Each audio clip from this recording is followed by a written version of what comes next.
Oh, here we go. Oh, hey. Oh, hi. I didn't realize I had to do this one extra step. So here we are. Thanks, Here we everyone. are. Okay, great. Hello, Let me see. Is it hello. showing up on my I'm trying to make sure it's showing up on my Instagram too. I know. I don't see it on mine Let me either. say we're trying to do I'm this gonna on yeah. it We're says trying to do I've this in the fancy joined. way. Request to join. Let me see if I do that. Send request. Okay, I see that. We're trying to do this in the fancy way. Oh, okay. Hear that delayed video? I think it's going. Oh wait, but it's showing me on my phone. I know.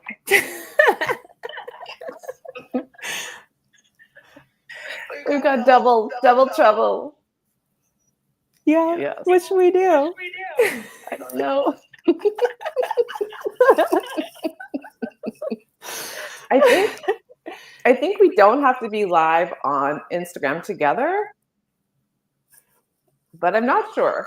Okay, because it wasn't showing my name on Instagram as live before I joined. It just said you were live.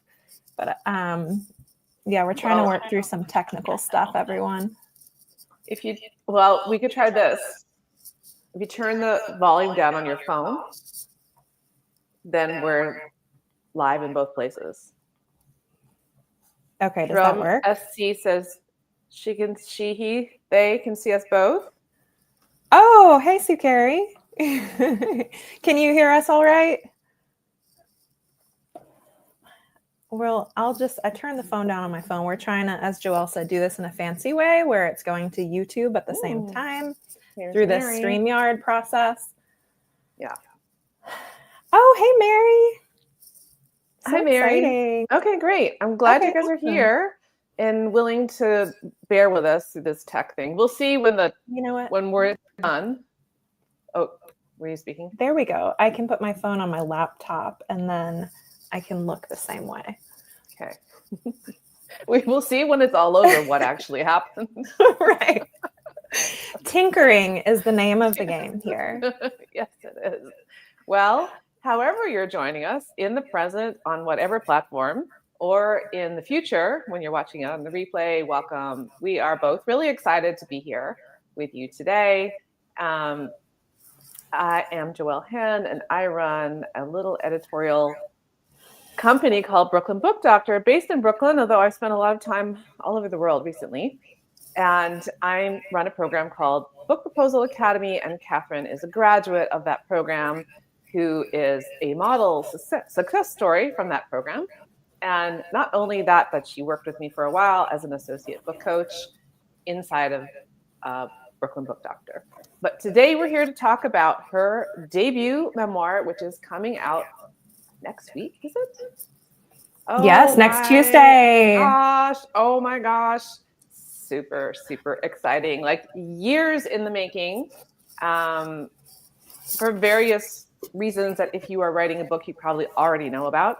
And it is just so wonderful to be at this moment with you, Catherine, where your book is coming out, your memoir that you have dreamed about for so long and worked really hard towards and faced all kinds of obstacles, which is, I just want to say for anyone listening who hasn't started their author journey, obstacles are normal. So it's amazing to be with you here on the other side of that, where things are coming out and we're celebrating your book, and you have overcome these normal obstacles, which can feel unnormal and personal when you're going through them, but we just know it's part of the journey. So, absolutely. Yes, thank you so much for being here today. Can't wait to have this conversation. Thank you, everyone, for joining us. So, Catherine, your book is called Proud Flesh, and I was just typing out the subtitle yesterday. But why don't you tell us the subtitle? And then why don't you tell us what the title is all about? Sure. Yeah. Thank you for having this conversation with me, Joelle, and for everyone for joining us. I'm super excited to be here today. So my book, I have it right here in the flesh. My book is Proud Flesh, a memoir of motherhood, intimate violence, and reclaiming pleasure. And so the title Proud Flesh is actually something that we worked on in Book Proposal Academy in the title pitch session. And this was selected as the favorite by the group. And it really resonated with me too. It was my favorite as well, because it is really central to my story. Proud Flesh is another name for this particular kind of scar tissue that I had following childbirth, when I had a second-degree tear in childbirth. And so there's a medical definition for this scar tissue, and it is exuberant granulation tissue in a poorly healed wound, characterized by florid geographic scarring on the skin surface. And I'll tell you a little bit more about my memoir, and then a little bit more about when that those words, Proud Flesh, came to me. So my memoir, Proud Flesh, shares how new motherhood, the intimate physicality and emotional rigors of new motherhood, stirred up a lot of prior trauma from an experience of intimate partner violence that lasted 4 years in my college years. So how new motherhood stirred up that trauma and then invited me on this intense healing journey emotionally, but then also an intense healing journey following childbirth with my body. And so I am really exploring those two journeys together, the emotional healing and the physical healing postpartum, and learning how to come into a new relationship, an affirming relationship with my body and also my sexuality, and learning how to thrive in my relationships with my loved ones, with my partner, with my children, with myself at the same time. And so just a little bit more about the title, Proud Flesh. I had been undergoing months really of treatments with my doctor to heal this wound from childbirth that refused to heal. And these were intense treatments, painful treatments, kind of grueling and gritty process. And at that time, I kind of felt like, when is this ever going to end? Will this healing ever end? Will my emotional healing ever end? Does healing even have an end? I had so many questions and doubts and insecurities at that time. And one night after I was having one of those treatments at the doctor's office, I was just taking a bath and Googling in the bathtub, as you do, or as I do, and trying to find some answers again, an orientation to what was happening with me. And I came across these words, Proud Flesh, as another name for the kind of scars, the scar tissue that had overgrown in my body and actually prevented the original wound from healing. And when I saw those words, Proud Flesh, and I read the definition, exuberant granulation tissue, florid geographic scarring, it just spoke to me so poetically and powerfully. And it kind of cut through the sense of hopelessness in that moment and made me have I don't know, there was something very rebellious and also almost subversive and celebratory and sacred about the way those words landed in me. And I really needed that energy at that time to mobilize me. And I thought that other women might resonate with that energy too.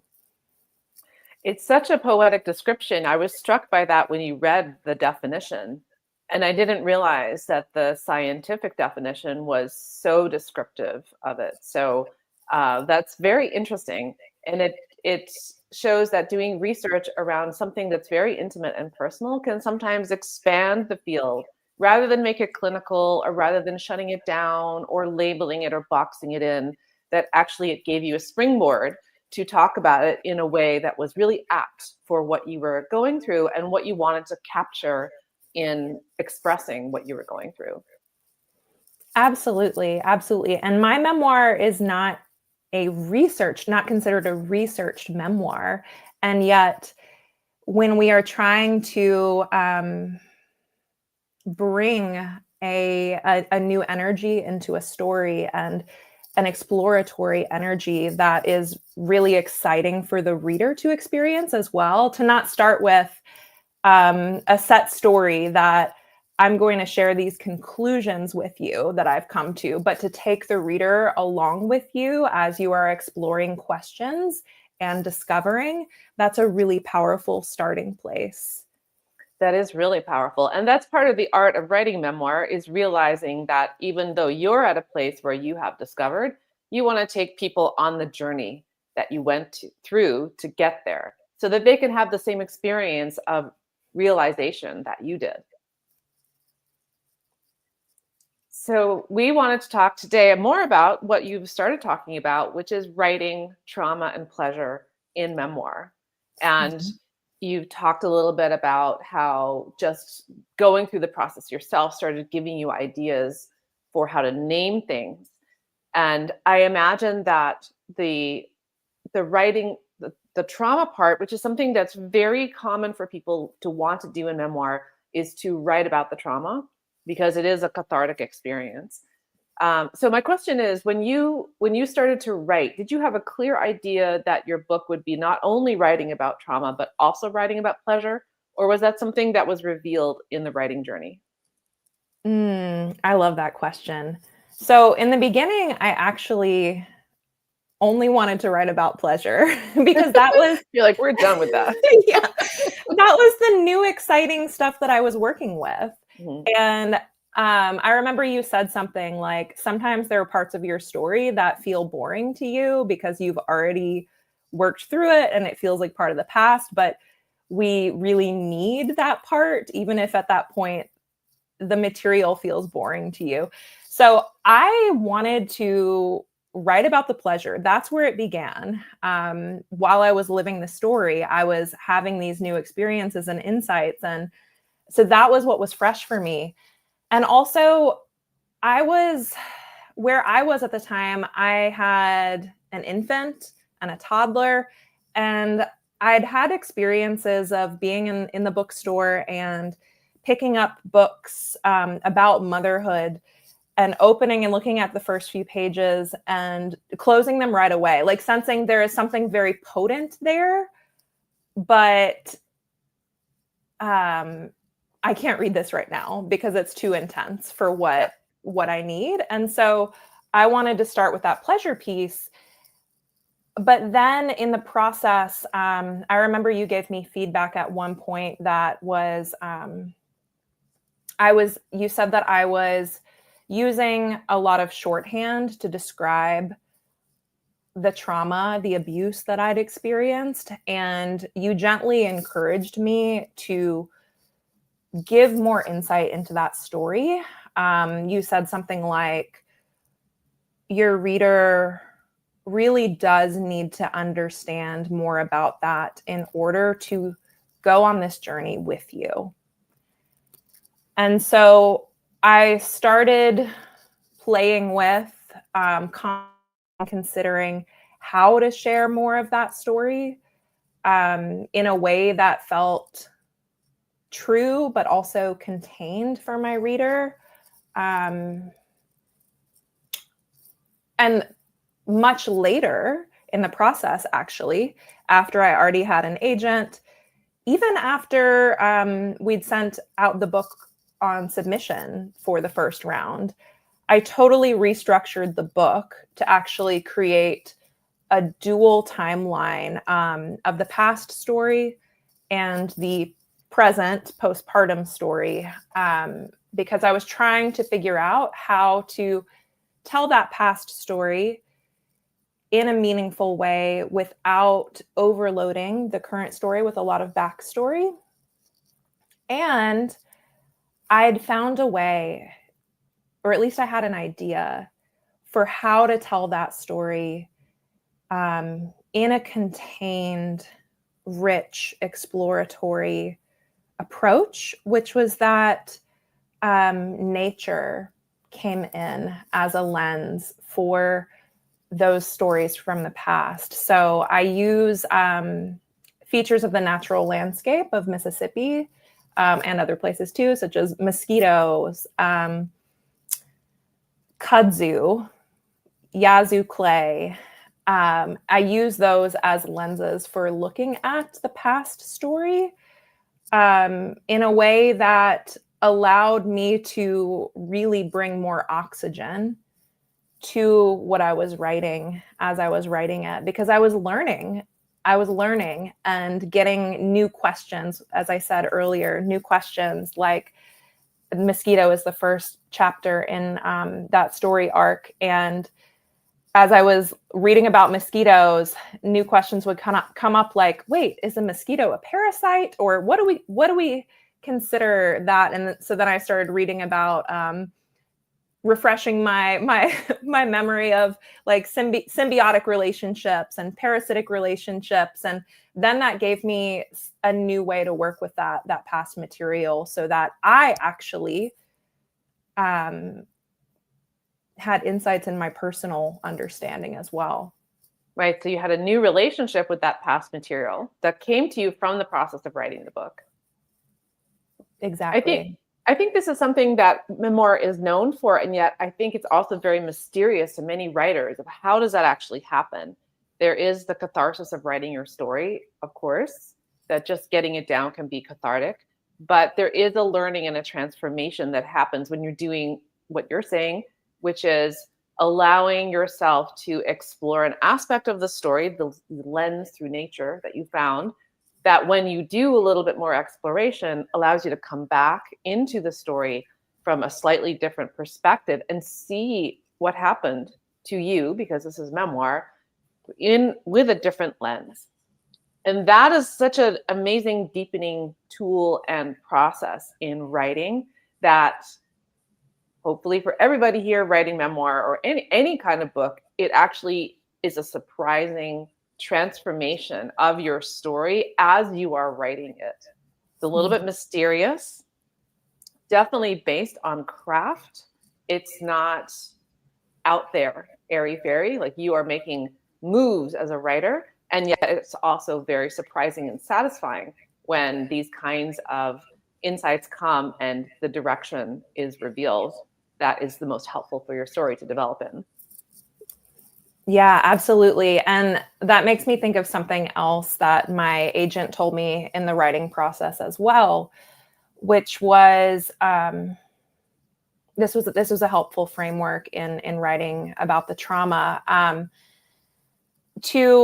So if we're starting in the narrative from a place of confusion and a sense of disorientation and powerlessness at that point, how can you show degree by degree the new understanding that you're coming into that's allowing you to make choices and have more agency in your story and in your life?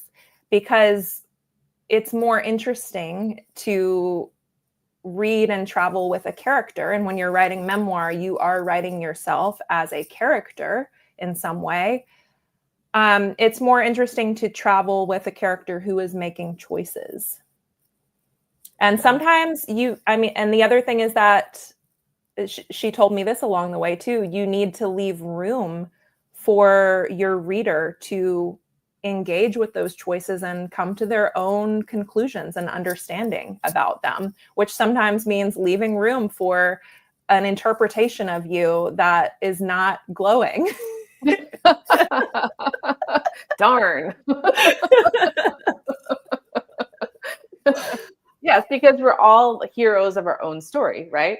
Inside, we have to be heroes of our own story. But when we're narrating it, we become a kind of avatar of ourselves. And that's what allows readers to engage with it. That becomes part of the narrative trick. I love what she said about that you as the character have to show some agency so you can make choices, so the reader as well can make choices or decide like what kind of choice was that, and internally figure it out. Like they're going along the journey with you, but they're going on their own journey, mapping your experience onto their own experiences. So it's your character, your avatar in your memoir allows other people to find their own internal character too. It's a talk about symbiotic process.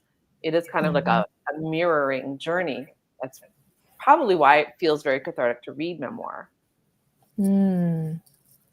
Yeah, that makes sense. That resonates. So that's a really beautiful, poetic way to write about trauma. It sounds like using a tool or a lens from the outside, which, as you say, you came across organically. It was part of the process of the book developing.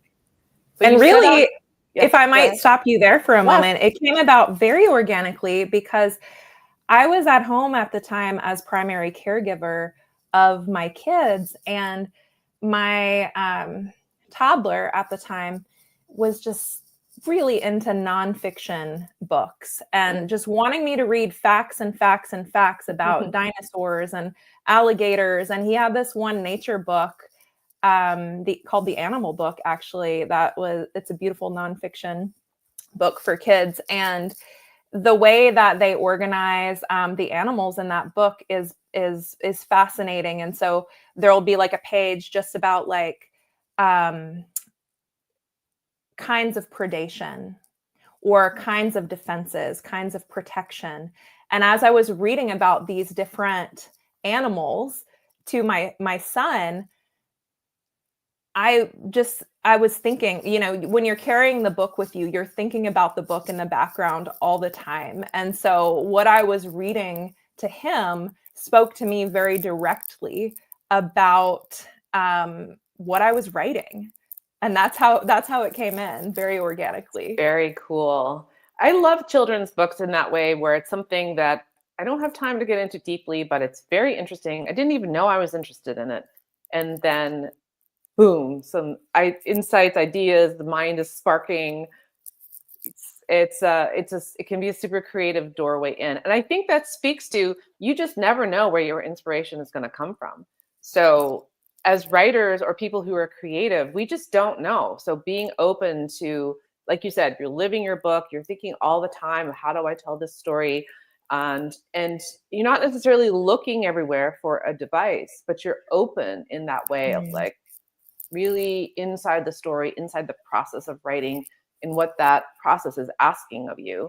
So kudos to you for hearing the call from your toddler's interest in books. But you came into this project wanting to write about pleasure.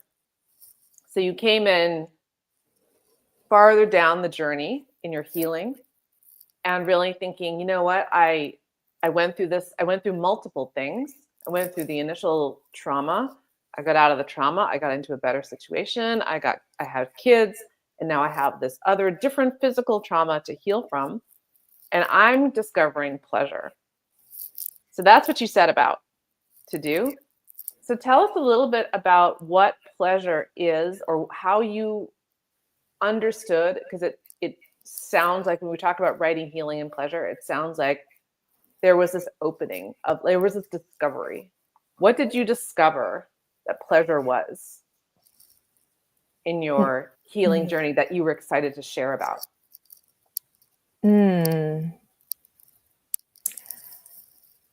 That's such a rich question. So this was, to just set the scene for you, this was a very unlikely time for pleasure. At least I thought at the time, very unlikely time for pleasure to be reaching me in any way. I was 4 months postpartum, I had a newborn and a toddler. This is not the time we think of as peak erotic time. I had physical challenges, recovering from childbirth, as I said, and other challenges from pregnancy and childbirth, such as incontinence and hormonal shifts, exhaustion of that time of life. So when pleasure arrived for me, it was in a totally unexpected way, I would say, which was that I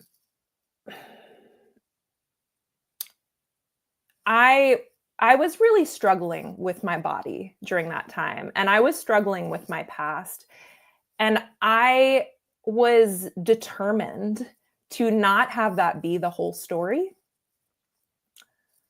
I really needed some kind of parallel experience and support to go alongside that medical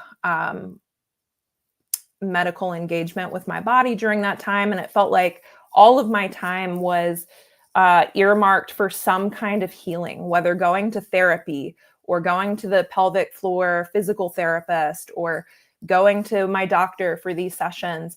There was so much heaviness of the gritty part of healing in that time. And I remember opening Facebook one day and seeing this pregnancy announcement with an ultrasound picture.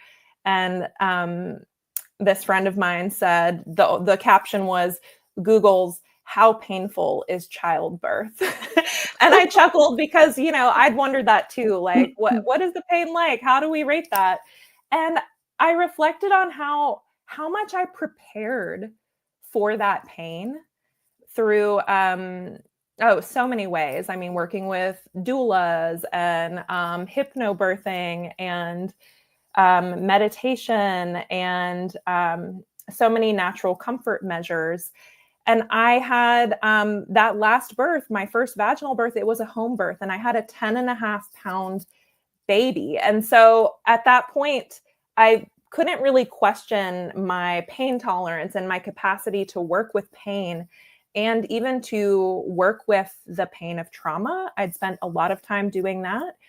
And this question came to me of, you showed up for your pain. Will you show up for your pleasure too?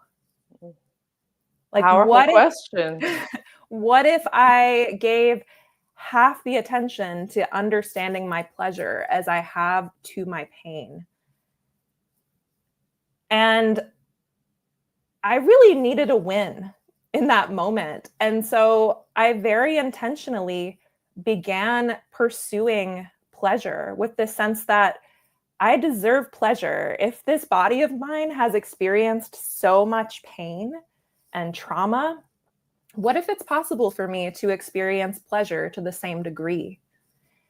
And so pleasure suddenly became, not suddenly, I guess, but over time became something interesting to me. And I simultaneously having new experiences with my body postpartum where I was paying attention to more sensations. And when I began writing pleasure, I really wrote it as it was coming through to me in this weird, surprising, raw way that was unlike depictions of pleasure that I'd seen before.